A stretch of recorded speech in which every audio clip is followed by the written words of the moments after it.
behind the song, and this time it's for Amazing Grace. Um, as Americans, we kind of tend to think of this maybe as our song that was written by an American or American composer, so on and so forth.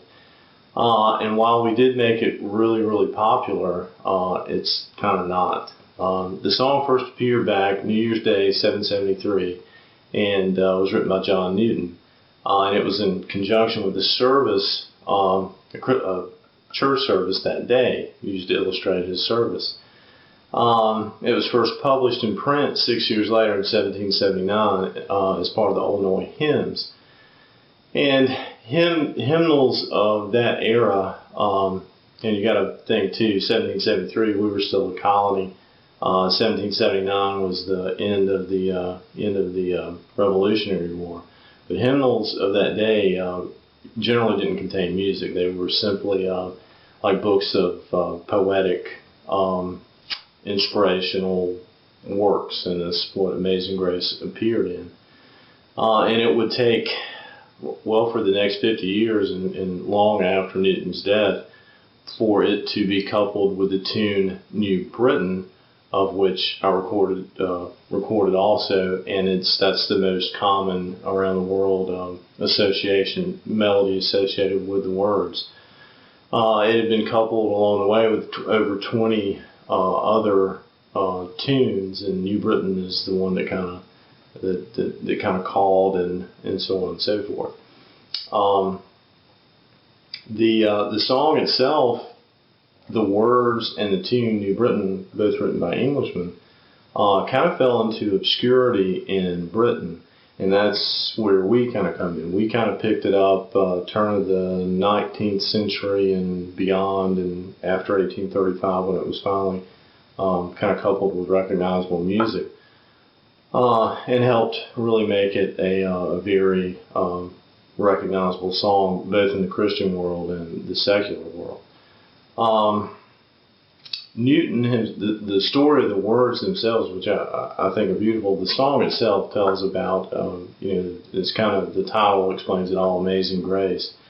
But it talks about redemption and forgiveness and salvation, regardless of the people or person's sin, and that is truly amazing. And the words themselves are pretty much a self-testament to Newton's life. Newton was an interesting character. He didn't grow up in a particularly strong religious home. His mother died when he was very young. His father was a merchant and often gone on sea voyages for long periods of time. When he grew older, he became a sailor and was called by a couple of his captains as the most profane man they had ever met. Newton would even invent profanity that didn't exist yet, I guess, kind of as one-upsmanship. And during his lifetime, during that period, he would kind of wax and wane, getting a little closer to religion, and then, turn 180 degrees away and denounce God as a myth, and so on and so forth. And his conversion actually happened one night. The ship he was serving on was about to founder in a terrible storm, and everything they tried, the ship was still taking on water, and they were in imminent peril. And Newton called out to God for help, and the ship weathered the storm. No more of the crew were lost, and Newton's conversion wasn't this Hollywood tale that was immediate and overnight. He immediately committed the rest of his life to God.